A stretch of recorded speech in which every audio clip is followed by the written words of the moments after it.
Hello friend, welcome back to my channel.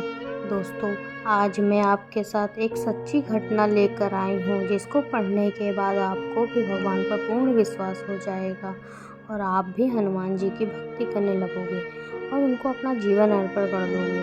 दोस्तों, भगवान हनुमान को कलयुग का देवता कहा जाता है और यह बात सच भी है। दोस्तों, हर कोई भी भक्त हनुमान जी को इस कलयुग में याद करता है या अपना दुख उनके सामने रखता है तो दोस्तों उनकी पुकार हनुमान जी ज़रूर सुनते हैं।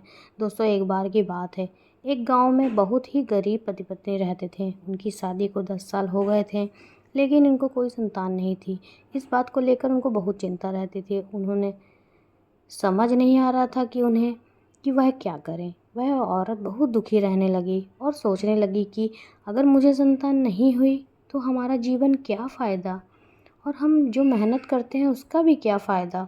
दोस्तों, वह हर समय चिंता में डूबी रहती थी। एक दिन उसकी पड़ोसन उसको बताती कि पास में एक हनुमान का मंदिर है, वहाँ एक बाबा रहते हैं जो उनके पास चली जाती है।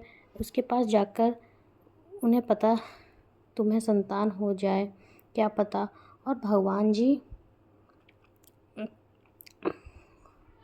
उसके पास क्यों चली जाती है, उसके बाद देखो पता भगवान तुम्हारी सुन ले। बहुत सोचने समझाने के बाद वह उस बाबा के पास जाती है और वहाँ जाकर हनुमान जी की मूर्ति के सामने बैठकर रोने लगती है। तब बाबा उसको उसके रोने का कारण पूछते हैं तो वह बताती है कि उसकी कोई संतान नहीं है और वह कहती है कि बाबा तुम मेरे लिए हनुमान जी से प्रार्थना करो कि मुझे संतान हो जाए। मैंने सभी डॉक्टरों से अपना इलाज करवाया पर कोई फ़र्क नहीं पड़ा और मुझे कोई संतान नहीं हुई और मेरी शादी को 10 साल हो चुके थे। दोस्तों, उसको रोता हुआ देखकर उस बाबा को उस पर बहुत दया आई और वह हनुमान जी से प्रार्थना करता है कि हे भगवान, इस कन्या को एक सुंदर पुत्र की प्राप्ति का वरदान दो। मैं आपके लड्डू का प्रसाद इसको दे रहा हूँ, इसके ऊपर दया करना, इस दुखिया की रक्षा करना।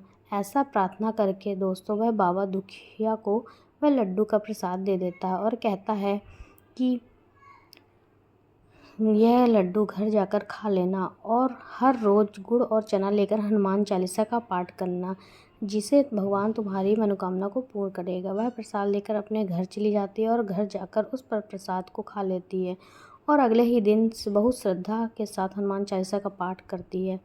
वह प्रत्येक सुबह और शाम को हनुमान चालीसा का पाठ करती है। दोस्तों, कुछ दिन बाद वह देखती है कि वह गर्भवती हो गई और 9 महीने के बाद उसको एक सुंदर पुत्र की प्राप्ति होती है जो सभी गुणों से संपन्न होती है।